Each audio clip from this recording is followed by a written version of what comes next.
Hi, మా ఇంటి ముందు బాల్కనీలో ఒక కాకరకాయ చెట్టు నాటాను. ఆ చెట్టుకు కాయలు చూడండి ఎన్ని కాసినాయి చూడండి.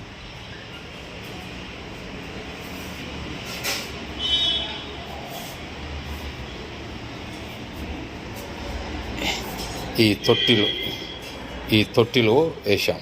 ఒక ఇత్తు నాటితే అది పెరిగి ఇలా వెళ్ళి ఇలా చిన్న పందిరి వేసాము. ఈ పందిరికి అల్లుకొని ఈ కాకరకాయ చెట్లు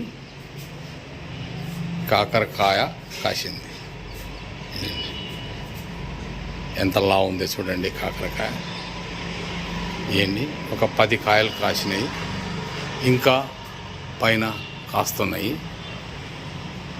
నచ్చితే లైక్ చేయండి, షేర్ చేయండి, కామెంట్ చేయండి, సబ్స్క్రైబ్ చేయండి.